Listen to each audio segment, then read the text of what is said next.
kind of father am I going to be? Right? Because I wanted to know, right? Like what kind of a dad am I going to be? Like what are my kids going to be like? And here's the thing about daydreaming. Most of us kind of shoot for the stars, right? I mean, nobody tries to daydream and says, yeah, I think I'm going to be really terrible at that. Or my goal is just to be mediocre in life, right? Like none of us daydream in that kind of way. We actually shoot for the moon and we say, man, I'm going to be the best possible ever. And so when I thought about being a father, I thought that I was going to be the greatest dad, right? I was going to be loving, I was going to be compassionate, and I was just going to be like the father of the year, right? People were going to write books about my fathering. I was going to go and teach seminars, right? Like my kids were going to be perfect. They were never going to talk back. They were never going to fight. They were never going to be rude. They were never going to disrespect me. They were always going to keep all their stuff nice and clean. They were going to make my life very easy, right? And they're going to worship the ground that I walked on, right? That was my dream. That's what I wanted. Well, let's go ahead and flash forward to today, right? I got 3 little girls, so please pray for me. And that's not a joke. Like, I'm serious. I need you guys to pray for me. It's hard. It's crazy. I don't know how, like, the emotions they feel. Like, it's different. Right? And so my life, though, is a far cry from anything that I ever thought it would be. Let me give you a little snapshot. The vast majority of my time right now is spent watching cartoons I have no interest watching. Right? Doc McStuffins, Sophia the First, I don't care about these things, right? But that's what my kids want to do. Our house is full of way overpriced stuffed animals from the Disney store, and we've got like 15 Elsas floating around that place. We've got tons of trips we take to the park, all kinds of cookies, all kinds of ice cream, and glitter. All right, we have a whole lot of glitter. When I daydreamed about what my life would be like as a father, let me tell you, it did not include any of the things that I have present right now. But I love it. I love it. I love being a daddy to my little girls. I love the joy of waking up and cuddling them. Like this morning when I woke up, they gave me a t-shirt that said, the best dads have beards, which I would have worn if I knew you were watching that video. Like, I totally would have worn that shirt. But then also they gave me a muffin with a little note on it that said, we would be muffin without you, right? Like, super cute. And those are the things that I love, right? And when we think about parenting, we want to hold on to those. But the reality is, there are some times where parenting isn't so easy. In fact, if I'm being honest, parenting is actually quite difficult. There are many days where it is just hard. And even though there are a lot of fun moments, there are also a lot of moments that I wouldn't exactly call fun, right? There are moments where the kids are crying, where they're screaming, where they're running around hitting each other, they're coloring on the walls, they're coloring on one another, right? In those times where the house is chaotic, everything is messy, I just sit down and feel like I'm failing. Now, I know I'm not alone in that, right? I mean, is that not a common thing that many parents wrestle with? Right, when you kind of set up this ideal of what your life should look like, of what your kids should be like, and then you face the harsh reality that that's not actually going to happen, that is just a daydream, you can't help but take that personally. Right? You start to feel like a failure yourself. You start to feel like your parenting is failing. And then you start to get discouraged, right? You start to get dismayed. Guys, that's why I think this series that we're in right now, this It Starts at Home series, is so important. Right? Because if we don't get God's perspective on parenting, if we don't get some biblical principles in our life, we are going to get lost.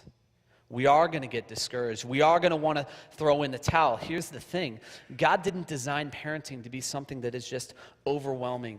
He didn't design it just to be something that is demoralizing and drains us. Yes, that happens, right? Life is crazy. Things happen that we can't control. But at its root, at its core, parenting is actually supposed to be something that brings life.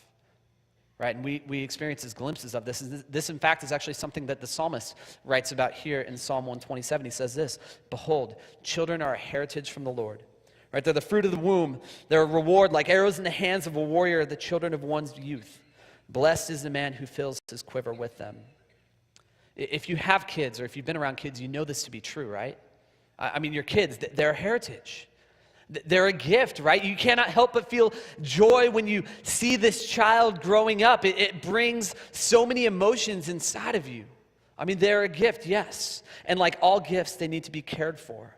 They need to be celebrated. They need to be enjoyed, right? We love to focus on these things. This is why so many parents will give so much praise and glory to their kids when they succeed, right? This is why we will give so much attention and energy to their sports and to their academic pursuits. Right? We need to cherish them. We need to celebrate them. But here's the other thing we need to do, and it's not a thing that we like to talk about a whole lot because it's hard, because it demands something of us, because it costs us something, and that is this. We need to steward them. Right? We have a responsibility to steward the gifts that God has given us. If you are a parent here in this room, you have a responsibility to steward the gifts of the children that God has given you. When Pastor Tim kicked this series off a couple weeks ago, he said that one of the most important things that we can do as parents is this: keep the end in mind. Right? We parent keeping the end in mind.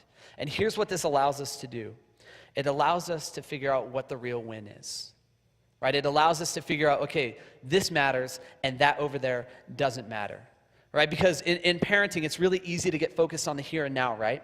It's really easy to get focused on the little wins, right? Like, okay, my kid is passing his class, or my kid's not getting in trouble, or my kid's not doing this stupid thing that I know they're going to regret later, right? Like, that's what a lot of us focus on. And when we focus on those things, we forget that God has actually called us to something bigger, right? The real win is that your kids, not that your kids stay out of trouble now. The real win is this, is that they continue to love, follow, and serve Jesus for the rest of their life. Right? When we parent with the end in mind, we are allowed to have some perspective on the way in which we parent and on the way in which we respond to the things that life is going to throw at us. As we continue this series this morning, we're going to explore this concept of widening the circle. I'm going to throw a definition up here on the screen for you guys. This is what it is. Widening the circle is what happens when parents strategically involve other adults in their kids' lives who are going to help reinforce the things that they want their kids to value as they grow up. Right? It's being intentional about getting the right people in your kids' lives as they're growing up. Right? And it's not just about having any adult there. These need to be adults who love your kids, who know your kids, who know you, who love you, and who are going to teach the same things that you would teach. It's going to be real key. Just to show you how key this is, let's go ahead and do a quick exercise. Everyone, I want you to think back to your childhood for a moment. All right, some of you guys, it might take a little longer. I'm kidding. You guys are not a day past perfect. All right, as you do that, as you guys think back, this is what I want you to do. I want you to think about the adults who are in your life who invested in you. Think about the people who poured into you, right? Think about the teachers. For others, it could be a youth worker, a youth pastor. Maybe it was a coach, right? Maybe it was your parents' friends. Maybe it was your friends' parents. I mean, all of us had adults who poured into us. Now, as you're doing that, this is what I want you to do. I want you to think about the way they made you feel. Think about the things that they said to you, right? The things that they taught you. Think about the wisdom that they imparted to you, the values that they shared with you. Now, for a lot of us, those relationships were pretty significant, weren't they? I mean, for a lot of us, the very direction of our life was determined by the people who decided to invest into us. The very things that we hold near and dear to our heart came because somebody decided to step into our life and say, hey, you matter. These things matter, and I want to journey alongside of you. Right? The adults who were in our lives shaped us in a significant and profound way. We all know it. But how many of us stop to think about this? That one day our kids are going to look around at the adults who are in their life and say the same thing about you. They're going to look at the people who are investing in them now, the coaches, the teachers, the youth leaders, the pastors, and they're going to say to themselves, man, those are the people who shaped me. The values that they imparted to me, the things that they taught me, those are the things that determined the very direction of my life. Those were the relationships that defined me. It's significant, isn't it? When we understand that, it's powerful, and so we've got to ask ourselves this question. Do we have the right people in our kids' lives? Do we have the right people in their sphere of influence? Have we widened their circle to include the people who are going to reinforce the same values that we hold near and dear? It's a question that every parent in this room has to answer. It's one that my wife and I are asking ourselves right now as our kids are growing up. Who are we going to put in their circle? As we've been walking through this series, we've kind of planted a flag in this passage from Deuteronomy 6 as kind of our home base, saying, okay, this passage is significant. And not only is it significant for us, it was also significant for the Hebrew people. This is kind of like their anthem, as it were, as a people when they wanted to figure out, okay, who are we? Who are our children? Who has God called us to be? And so we're going to walk through this. It says this, it's Deuteronomy 6, picking up in verse 4. Hear, O Israel, the Lord is our God. The Lord is one. You shall love the Lord your God with all your heart and with all your soul and with all your might, and these words that I command you today shall be on your heart. You shall teach them diligently to your children, and you shall talk of them when you sit in your house, and when you walk by the way, and when you lie down, and when you rise. You shall bind them as a sign on your hand, and they shall be as frontlets between your eyes. You shall write them on the doorposts of your house and on your gates. This passage is absolutely key for us if we are going to understand the way in which God would have us to parent.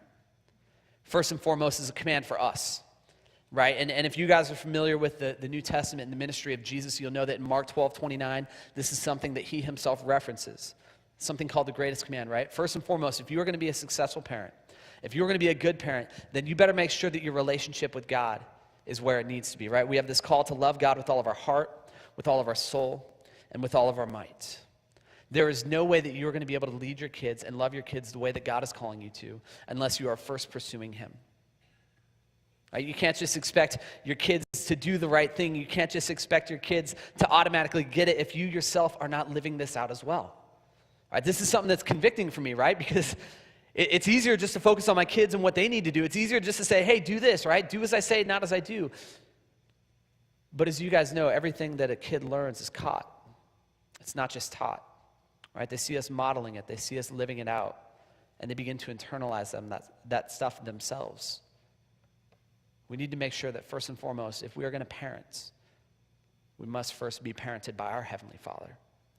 We must first be submitting ourselves to Jesus. Moses goes on here, and we start to see what this next step would be in the context of raising children. Right? Because it's not enough just to model it. We've actually got to take that next step and begin to teach our kids. And this is a little bit different for a lot of us, right? Because I think a lot of times when we think about teaching our kids, what do? We think about sending them somewhere, right? We send them off to school. We get them a tutor. We come to church. Where do we put them? We put them back in Sunday school. And there is nothing wrong with that, right? That is absolutely essential. I think God uses that stuff to grow and to shape our kids. But the reality is when it comes to biblical parenting, when it comes to living out what God has called us to do, the primary education of your kid does not happen here at the church. It does not happen at a school. It is supposed to happen at home. Take notice of where it says we're to teach them. It says that we teach them when we're sitting in the house and when we're watching the game. We can actually pull that back up here if you guys want to. You can go back to. We do it when we're watching the game, right? When you're just hanging out at the house, when you're just relaxing with your family, what do? You talk about it. It says that when you're walking by the way, better translation would actually be probably driving somewhere because we don't really walk a whole lot anymore. What do? You teach your kids. When you're sitting at home, getting ready for dinner, when you're tucking them in for bed, when you're waking up in the morning, sitting around the breakfast table, what do? You teach your kids.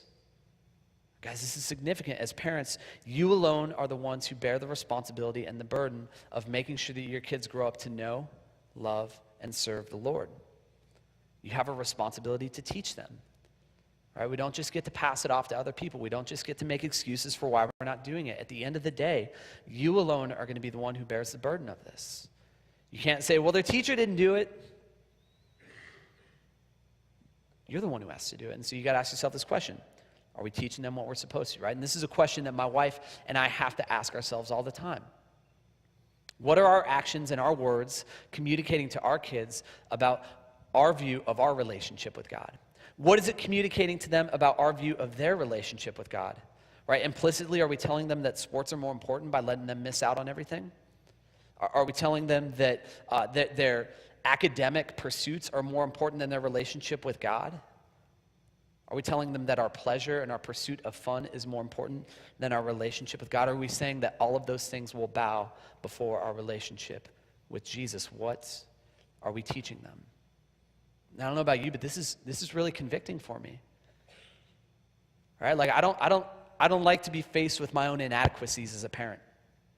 Right? I like to live in my little dream bubble that says I'm doing good and that I'm doing okay, but the reality is when I come up against the gospel, when I come up against what God has called us to do, I find that I fall short. I find that I have room to grow. See, there are so many times where I just do not feel equipped to be a parent. There are times where I struggle. And being in student ministry for the last 10 years, I kind of have a little bit of a glimpse of what's going to be coming down the road for me. You see, I know a day is going to come where my kids aren't going to want to talk to me. I know a day is coming when my kids are going to think that I'm dumb, that I don't know anything, that I'm just foolish. Like, how am I supposed to teach them on that day? Right? How am I supposed to communicate God's truth if they're not even going to listen to me? What do I do then? Well, that's where I think we go back to verse 4, because I think the answer is right there for us. When Moses called the people to listen, when Moses called the people to hear, who is he speaking to? Right? Does it say, "Hear, O mothers and fathers? Hear, O primary caregivers? Hear, O people who have children living in your home. No, it doesn't say any of that. What does it say? It says, hear, O Israel. You see, in this command, Moses was not just talking to parents. He was talking to the entire community. He was talking to everybody who was present. He was talking to mothers, fathers, aunts, uncles, friends, grandparents, and neighbors. Each and every person that he spoke to was somebody who had received and heard this command. And this command, if we were to sum it up, right, all these next verses, it would simply be this: be intentional about how you invest in the next generation. All right, we are to be intentional about how we invest in the next generation. Now, if you're a parent here, you get this, right? If you're a parent, you go, yeah, I gotta love my kids. I gotta serve my kids. I gotta make sure that my kids grow up to know Jesus. And then the other group of you, right? Maybe you're not parents, or maybe your kids are out of the house. You might be saying to yourself, well, this isn't for me, right? This message isn't going to apply because I don't have any kids to widen the circle with. Well, Moses would say that's not true, right? Biblically speaking, you still have a part to play. You still have a responsibility in helping the kids who are in your sphere of influence, right? This could be your kids' friends, could be your friends' kids, could be kids that you work with, maybe some of the kids who are here at the church. It doesn't matter whose kids they are, you've still got a responsibility, and your responsibility is this: help their parents teach them the things of God. Come alongside mom and dad, serve mom and dad, help equip and empower mom and dad to do the very thing that God has called them to do, which is to raise up their kids to know, love, and serve Jesus. For the rest of our time this morning, what I want to do is this: I just want to give you guys 3 reasons as to why this is important. Right? Because I can get up here and make a statement, and you can believe it or you can not believe it, but I think when we start to look at why this is actually happening, about why this is actually important, it starts to change the way in which we respond. Right? And so let's go ahead and dive into this first one here. Widening the circle gives kids meaningful relationships with other adults, right? This is one of the primary reasons as to why this is important for you to do. Now, if you're a parent, you got to know this. Your kids one day are going to need relationships with other adults who are not you. Right? A day is coming, they're not going to listen. A day is coming where they're just not going to hear what you are saying to them, and they're going to need other adults who love them and care about them and can speak truth into their life. Let me give you a case study of something that happened in the Old Testament that will really prove this point. You guys all probably know the man Solomon, right? Solomon, son of David, wisest man on earth. He wrote the book of Proverbs and Song of Solomon, 2 very different books, if you ask me. But he was just a real sharp dude, right? He was a good leader. He was a king. He did a lot of wonderful things. Well, as all people do, Solomon passed away. And when he died, the kingdom that he had built, that his father had been established with, was passed on to his son Rehoboam. Now, Rehoboam was a young guy, and like most young guys, he wasn't exactly the sharpest tool in the shed. Right? There are a lot of young guys who have a lot of passion, they got a lot of zeal, but the one thing that they're lacking, wisdom. Right? This is Rehoboam. He's a young guy. And here is this kid, essentially, who's been thrust into the highest leadership position in the entire land. He is the king. Man, that's scary, right? That is a lot for anybody to bear, especially a young man. Well, not too long after Rehoboam was inaugurated as the king of Israel, some of the citizens of Israel came to him and said, hey, Rehoboam, can we talk to you?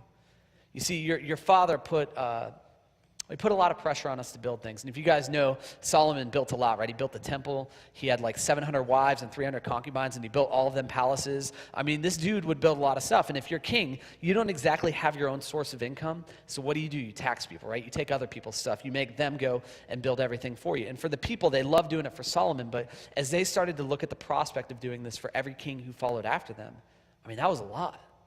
And so they come before Rehoboam and they say, Rehoboam, we loved your father. We love, your grandfather, David. We are committed to you, but this is a lot. Right? Do you think that you can lighten the load a little bit? Do you think that you can maybe stop asking so much of us so that we can breathe and so that maybe we can take care of our own families? Well, check out how in 1 Kings 12 we find out Rehoboam responding to him. It says this, picking up in verse 6. Then King Rehoboam took counsel with the old men who had stood before Solomon his father while he was yet alive, saying, how do you advise me to answer this people? And they said to him, if you will be a good servant to this people today and serve them and speak good words to them when you answer them, then they will be your servants forever. Right? This is sound advice, right?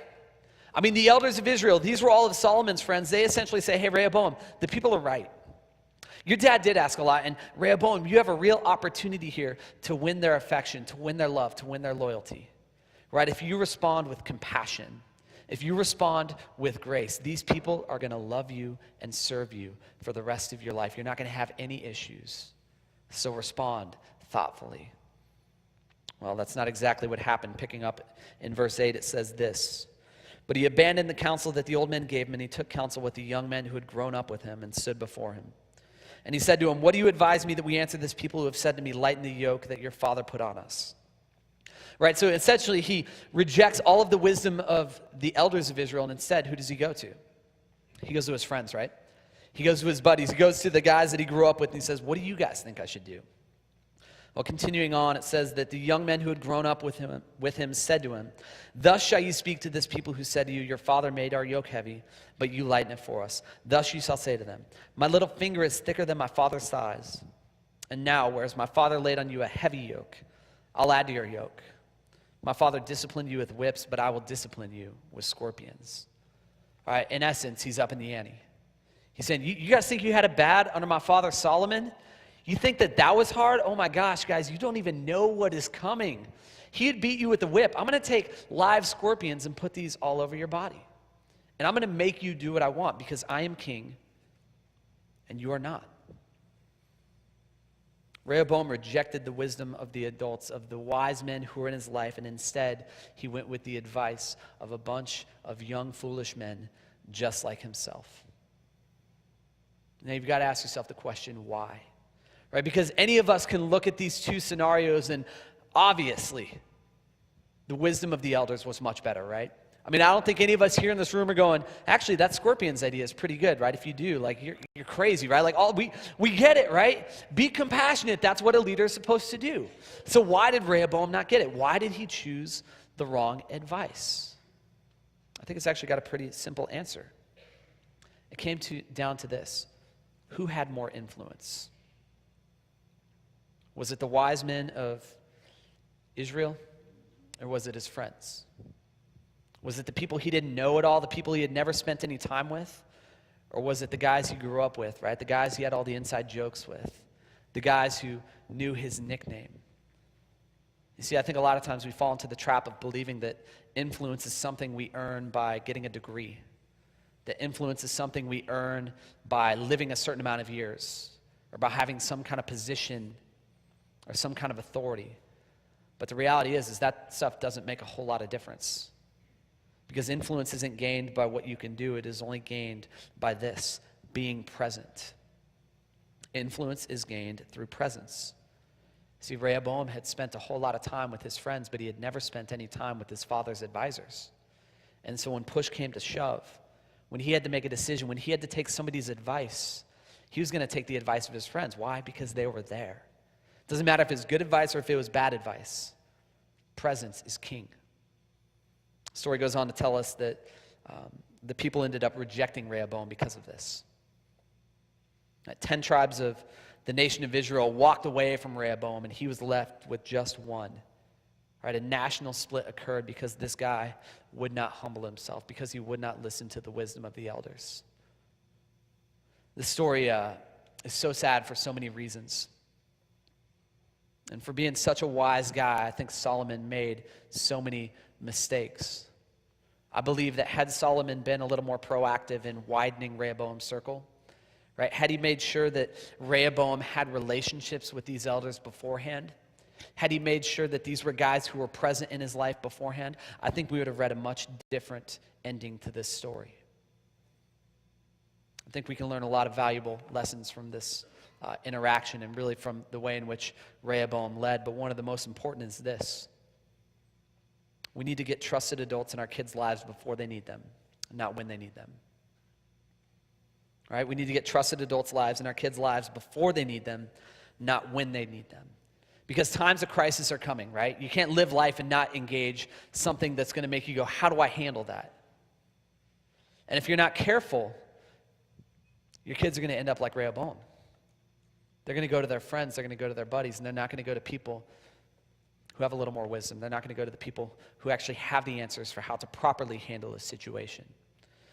If you widen the circle, you're going to get those adults there so that when they need them, they'll have them. The second reason we need to widen the circle is this.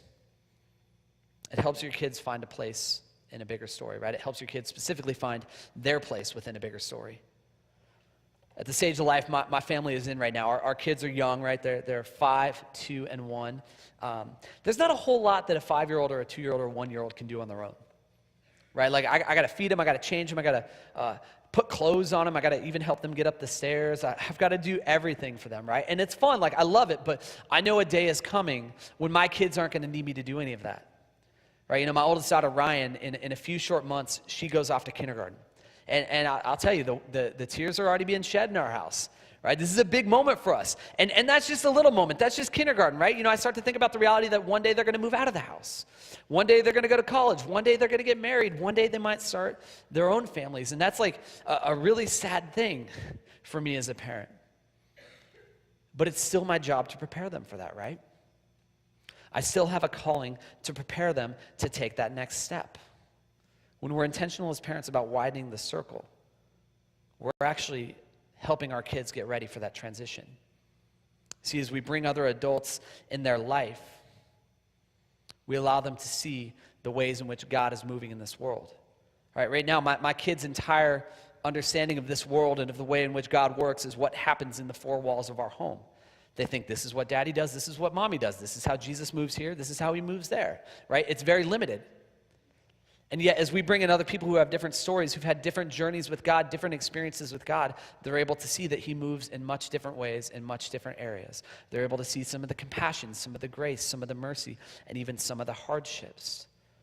They see that our God is much bigger than our family. He is actually the God who is sovereign over all of creation and who is sovereign over all people. And he is a God who is creating and weaving this story that began in the book of Genesis and one day will end when he comes again. And they get to see that they have a place within that story. We've got to teach them this. One of the best ways we do this is we allow other people to come in and tell a part of their story. Because in their story, they're going to begin to see a part of God's story. And this is something that we've actually been commanded to do, right? You go back to Psalm 78, it says this, "Give ear, O my people, to my teachings, incline your ears to my words. I'll open my mouth in a parable, I will utter dark sayings from of old, things that we have heard and known, that our fathers have told us. We will not hide from them or from their children, but tell them to the coming generation the glorious deeds of the Lord and his might and the wonders that he has done." As we widen the circle, we expose our kids to these wonderful, amazing, glorious things that the Lord has done. And as they see these things, they start to ask the question, okay, if God can do that there, if God can move in that way, in that place, what could he do in my life? How might he be calling me to do something? I mean, how many times have you read a biography of some missionary or somebody in some kind of field, and it's moved you to want to live your life in a different way? I read a biography recently of a guy named George Mueller. And I don't know if you guys know George Mueller. He's an amazing guy. This guy had a calling and a vision to plant orphanages over in Bristol. And he did. Right? Not once did he ever ask for money. Not once did he ask for funding. Not once did he ever ask for anything. The only thing that this guy did was pray. And as a result of his prayer, the equivalent of over, I think it's like $500 million in today's money passed through this guy's hand. Not once did they ever have a need that was not met. There was no welfare. There was no government bailouts. This is just a dude who prayed. I read that and I am moved to pray. That same kind of stuff happens when we invite other people into our kids' lives because they see God actually moves. They begin to see their place in the bigger story. The last reason we need to widen the circle is this. It's because it gives parents a support team. It gives parents a support team. Parenting is hard, right? I think we've all established that. If you ever get together with your parent friends, or maybe you've got kids out of the house and you think back to what those days were like, the vast majority of what we talk about is war stories, right? You're like, oh, your kid did that? Well, my kid did this, right? Oh, that happened to you too, all over the walls? Oh yeah, it was terrible, right? Like, we like to share the horror stories, right? We like to talk about some of that stuff, or maybe the funny things that our kids do. You know the thing that we never like to talk about, though? The loneliness. I mean, parenting is incredibly lonely, is it not? I mean, it's hard. There are anxieties that we feel. There are insecurities that we come up against. There are struggles that we have to deal with. And the vast majority of us, when we face those things, we just bury them. Because there's so much pressure to look like the perfect family, right? To have that white picket fence with your 2.5 kids where nothing's ever wrong, right? We just all want to be the Cleavers. But the reality is life is much different than that. Parenting is incredibly hard. And if you do not bring other people into this journey with you, if you hold that stuff inside, it's going to eat away at you. And it's going to affect your marriage, and it's going to affect your children. If you want to thrive as a parent, you need to learn to share the burden. You need to learn to bring other people into your life to partner with you, to journey alongside of you. You see, as we widen our kids' circle, inadvertently, we're actually also widening our own circle. Right? Because as we get people to come into our kids' lives and to love them, guess what? They're going to be there to love us as well. As we get people to show support for our kids and to pray for our kids, guess what? They're going to be there to support us and to pray for us as well. These people who are in your kids' circle, they can actually become your biggest cheerleaders. Because not only are they going to champion your kids, not only are they going to try to help your kids grow closer to Jesus, they're going to try to help you do the same thing. As you widen the circle, you build a support team of people who love you and love your kids and care about you guys and want to see you succeed. As we wrap our time together here, as we get ready to do that, I just want to give you guys some practical application. Right? I'm a big believer in practical application, right? Because we can sit here and talk about stuff, but if we never walk out of here answering the question, what am I supposed to do with this? Well, then our time is wasted. We've all got a part to play. Each and every one of you has a role. And I'm not just talking about in the world at large. I'm talking about here at our church as well. There's a bunch of studies that have been done that talk about why kids walk away from church. And you guys may or may not be aware of this, but some studies indicate that up to 80% of kids who graduate out of a high school ministry in a local church are going to walk away from their faith when they get to college. 80%. Now, there are a lot of reasons that they speculate as to why this happens, but some of the top ones that they always come back to have to do with relationships. See, these kids will say, well, I was never really a part of that church. That's just the place that my parents went. A lot of the kids who will walk away will say, yeah, honestly, I just never really knew anybody there. I mean, I knew my youth pastor, I knew my fellow students, but I didn't know any of the adults here in this church. I don't want that to be true of our church. I'd love to be able to flip that statistic and invert it. I'd love the vast majority of our kids to stay connected to the church, to not walk away. And I hope you guys can see this. This is our responsibility. All of us, we all have a part to play. We all have some skin in the game. And so there are really two groups of people that I'd speak to right now. Those of you who have kids in the home right now and those of you who don't. So for the first group, if you have kids in your home right now, here is your task. Widen the circle. Widen the circle. Whether you like it or not, a time is coming when your kids are going to need other adults in their life. A time is coming when they are going to be moving out of the house. And so you're getting them ready for that. Are you making sure that they have the adults in their life now before they need them so that when they need them, they have them? You don't want your kids to end up like Rehoboam. You don't want your kids to make the foolish decisions. And so do this. Get the right influencers in their life. Right? Maybe this means that you need to get them better connected here. Right? Maybe this means that they need to go be a part of Kidsville or a part of our junior high ministry or a part of our high school ministry. Right? Maybe you got to actually even take that next step. Instead of just sending them, why don't you go talk to their teachers? Why don't you get to know their small group leaders? If they're on a baseball team, go talk to their coach. Get to know their teacher. Get to know the principals at their schools. Right? We can't just abdicate responsibility to somebody else. God has given you a calling to do this. You are responsible. And so widen the circle and get the right adults in their life before they need them. Now, there's a second group of people in here. Right? These are people who don't have kids in the house, right? Maybe you guys want kids, you just haven't had them yet. Maybe you're still single, or maybe your kids are older, right? Maybe they've already graduated and moved out of the house. Remember this, you still have a responsibility, and your responsibility and task is this: be a part of somebody else's circle. See, God has uniquely gifted you and called you to be a part of somebody else's circle. He's calling you to come alongside families and to invest in their kids and to help shoulder some of the responsibility and burden that God has given them to teach their kids the things that He would have you teach them. You've got a responsibility. And guys, if I might say, this is what being the church is all about. Because I think often we fall into this trap of thinking that being a part of a church is showing up on a Sunday morning.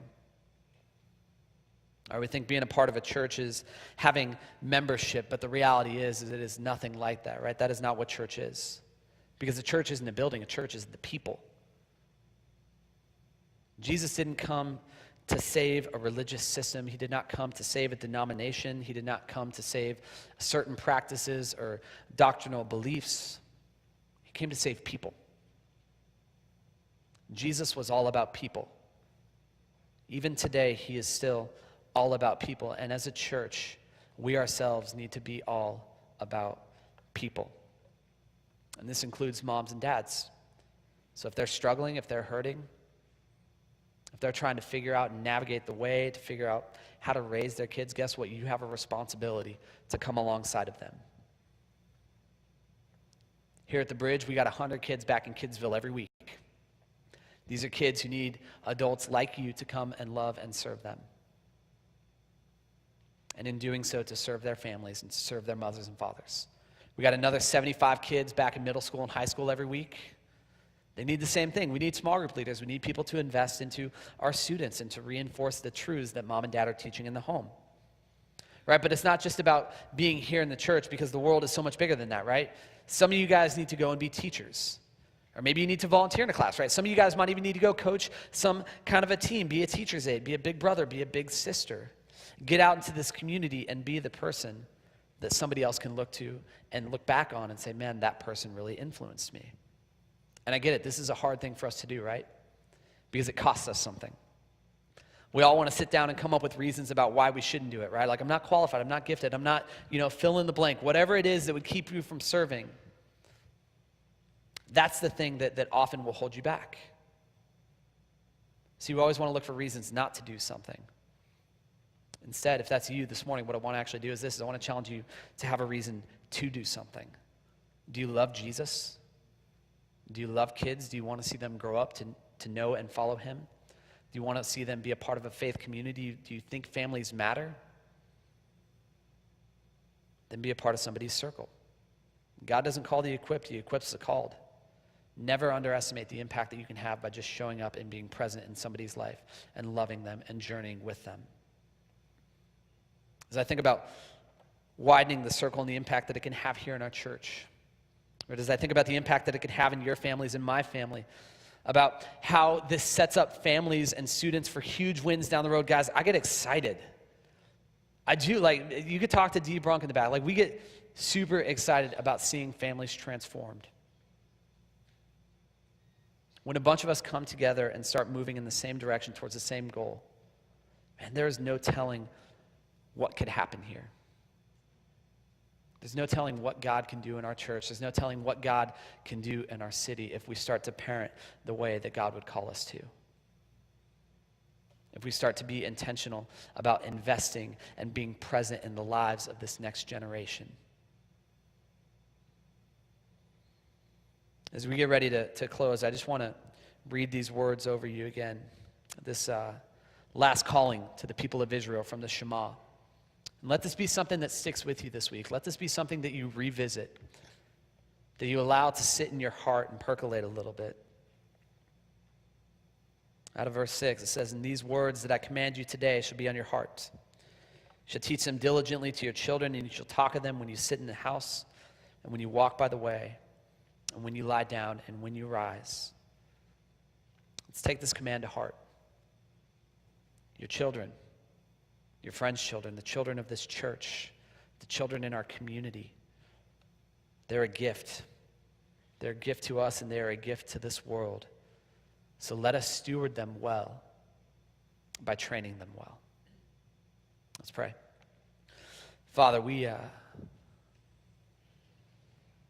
thank you that you have been the perfect model for us of what a father is.